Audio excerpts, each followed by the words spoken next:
Good, very good. चलो अब 10 minute का ब्रेक लेते हैं, फिर वापस यहीं से शुरू करेंगे। यहाँ उस डांस शो की रिहर्सल चल रही थी जो कुछ ही दिनों बाद होने वाला था। जयंत इस शो का प्रोड्यूसर होने के साथ साथ डायरेक्टर भी था और इस शो को लेकर बहुत एक्साइटेड भी। सभी लोग ब्रेक पर बाहर चले गए और फिर 10 मिनट के बाद सभी डांसर्स और बाकी की टीम रिहर्सल के लिए वापस आ गई। लीड डांसर बीच में आकर खड़ी हो जाती है, इस बात से बेखबर कि उसके साथ क्या होने वाला था। Okay, let's start with beginning. Mini, you have to focus. सबकी नजरें तुम पर ही रहने वाली हैं। Yes sir. इसी के साथ डांस रिहर्सल शुरू हो जाती है। मिनी बहुत अच्छा कर रही थी, लेकिन तभी जयंत को कुछ आवाज सुनाई देती है। जयंत का ध्यान ऊपर लटके झूमर पर जाता है जो बस गिरने ही वाला था और उसके ठीक नीचे थी मिनी। जयंत बिना वक्त गंवाए मिनी की तरफ भागा और झूमर के गिरने से पहले ही उसने मिनी को अपनी गोद में उठा लिया और वहां से दूर हट गया। उसके वहां से हटते ही छत पर लगा वो बड़ा सा कांच का झूमर तेजी से जमीन पर आ गिरा और चूर चूर हो गया। जयंत ने एक बड़ा हादसा होने से रोक लिया था, लेकिन फिर भी वहां सभी डर गए थे, खास करके mini. Oh sir, thanks a lot. आज आप नहीं होते तो पता नहीं क्या हो जाता। मेरा पैर, बहुत दर्द हो रहा है सर। मुझे बहुत डर लग रहा है। मेरे साथ इस तरह की चीजें कई दिनों से हो रही हैं। मिनी, तुम घबराओ मत, ये सब बस इत्तेफाक है। हरीश, तुरंत गाड़ी मंगवाओ और मैडम को होटल लेकर जाओ, और हाँ, डॉक्टर को भी बुलाओ जल्दी। Okay sir. जयंत ने मिनी को तो दिलासा दे दिया था, लेकिन वो खुद भी परेशान था। कुछ ही देर में उसका असिस्टेंट हरीश उसके पास वापस आ जाता है और जयंत उससे पूछता है, हरीश, आ गए तुम? कैसी है मिनी? डॉक्टर ने क्या कहा? सर, वो मैडम का पैर फ्रैक्चर हो गया है, फिलहाल वो डांस नहीं कर पाएगी। क्या? ओ गॉड, सारी तैयारियां हो चुकी हैं और ये सब, अब इतनी जल्दी कौन मिनी को रिप्लेस कर पाएगा? लगता है शो का प्रीमियर डिले करना पड़ेगा। कब तक डिले करेंगे सर? यहाँ तो हर रोज कुछ ना कुछ हो रहा है। मैंने तो आपको पहले ही समझाया था, ये लोकेशन ठीक नहीं है। लोग बताते हैं यहाँ चुड़ैल का साया है, और सर वो कोई ऐसी वैसी चुड़ैल नहीं है, नाचने वाली चुड़ैल है वो यहाँ हमारा डांस शो नहीं होने देगी। ओह शट अप हरीश, तुम भी यहाँ के गवार लोगों की बातों में आ गए। ये भूत चुड़ैल सब बातें हैं ताकि मेरे शो को रोका जा सके। मैं सब जानता हूँ, ये अफवाहें मेरे राइवल्स ने फैलाई हैं। तुम इन फालतू बातों में दिमाग लगाना छोड़ो, ओके? और जल्द से जल्द एक नई डांसर को ढूंढ कर लाओ, समझे? Okay sir. हरीश सिर झुकाकर वहां से चला जाता है। जयंत उसकी एक नहीं सुनता, क्योंकि उसे भूत प्रेतों में बिल्कुल भी विश्वास नहीं था। वो जगह शहर से काफी दूर थी और असल में वहां कई साल पहले एक राजा का महल था। वहां कोई आता जाता नहीं था, क्योंकि आसपास के लोगों का मानना था कि उस जगह पर एक चुड़ैल का वास है जो राजा के दरबार में नर्तकी थी। अच्छा, तो ये बताओ कि अब वो चुड़ैल चाहती क्या है? जाने का चाहत है साहब, बस यहाँ कछु होन ना देते। आपसे पहले भी कई लोगों ने कोशिश करी और कोई अपनी शूटिंग खत्म ना कर पा। अब हाँ ही तो मजबूरी है, गरीब आदमी जो भाई। और आप ये जोखिम ना उठाओ साहब, अपने लोगों को लेकर चले जाओ यहाँ से, बताए रहे। हाँ। अरे ऐसे कैसे चले जाएं? इतना नाम है उसका, उस चुड़ैल से एक मीटिंग तो बनती है भाई। इतना कहकर जयंत हंसता हुआ अंदर की तरफ जाने लगता है। पीछे से सिक्योरिटी गार्ड उसे आवाज देकर कहता है, अरे साहब, अंदर कहाँ जा रहे हैं?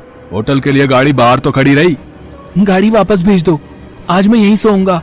ले जा भाई गाड़ी वापस, कल आ जाइयो। अगर साहब मिल जाए सही सलामत तब ले जाइयो इन्हें, ठीक है लल्ला? जयंत अंदर आकर एक सोफे पर लेट जाता है और सोने की कोशिश करता है। फिर आधी रात के वक्त वो घुंघरुओं की आवाज स्टेज के पास से आ रही थी, जिसने जयंत को नींद से जगा दिया था। वो तुरंत उस आवाज के पीछे गया। जयंत ने देखा कि स्टेज की सारी लाइटें सेंटर पर फोकस थी और वहां एक लड़की डांस का पोज लिए खड़ी थी। उसके चेहरे पर घूंघट था और एक खास तरह का संगीत बजने लगा, और उस संगीत के साथ ही स्टेज पर खड़ी लड़की डांस करने लगी। जयंत वहीं पर रखी एक कुर्सी पर बैठ गया और उस लड़की का डांस देखने लगा। कुछ ही देर में डांस परफॉर्मेंस खत्म हो गई।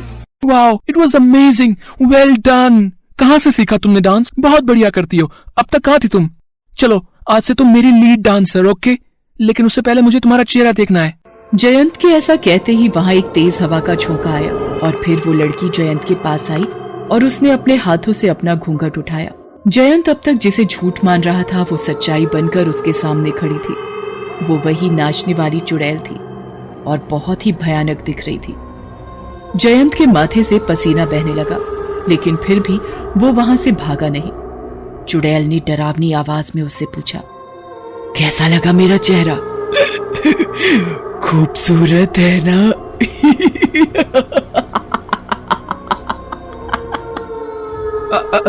हाँ, बहुत खूबसूरत है, बिल्कुल तुम्हारे डांस की तरह, बस थोड़ा मेकअप ज्यादा लगेगा बस। वैसे हिम्मत तो है तुझ में। मुझसे मिलना चाहता था ना तू? तो ले, खड़ी हूं तेरे सामने, बता क्या चाहता है तू? मैं ये चाहता हूँ कि तुम यहाँ मेरे डांस शो की शूटिंग होने दो। देखो मेरा बहुत पैसा लगा है, अगर ये डांस शो नहीं हो पाया तो मेरा बहुत नुकसान हो जाएगा। बदले में तुम जो चाहो मैं करने को तैयार हूँ। तुम बस ये बताओ कि तुम चाहती क्या हो, और उससे भी पहले ये बताओ कि तुम चुड़ैल कैसे बनी? तुम तो राजा के दरबार की नर्तकी थी ना? हाँ, मैं थी। और दूर दूर तक मेरे नृत्य के चर्चे थे।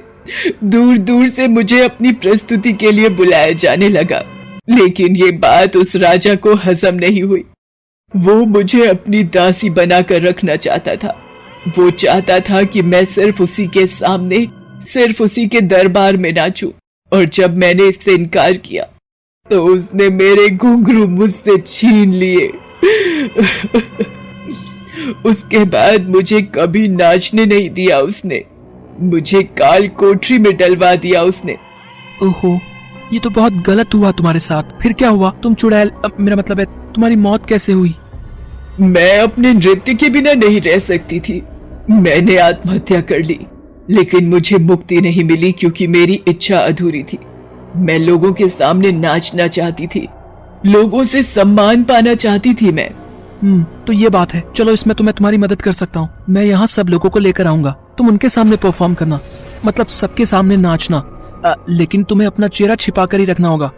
और इतना ही नहीं, मैं तुम्हारी कहानी पर आगे चलकर एक मूवी भी बनाऊंगा, जिससे हर कोई तुम्हारे बारे में जानेगा और तुम्हारी कला का सम्मान करेगा। अब तो ठीक है ना? लेकिन ऐसा नहीं किया तो? मेरा दिमाग खराब है क्या जो तुमसे पंगा लूंगा? विश्वास करो मेरा, मैं तुमसे झूठ नहीं कह रहा। जयंत अपना वादा पूरा करता है। वो अपनी पूरी टीम के सामने उस चुड़ैल की परफॉर्मेंस करवाता है। सभी लोग जोर जोर से तालियां बजाते हैं। चुड़ैल के चेहरे पर पहले की तरह घूंघट था, लेकिन तालियों की आवाज और उसकी तारीफ उसे साफ सुनाई दे रही थी। उसकी अधूरी इच्छा पूरी हो चुकी थी। वो जयंत को देखकर मुस्कुराई और हवा के साथ ही गायब हो गई, हमेशा हमेशा के लिए।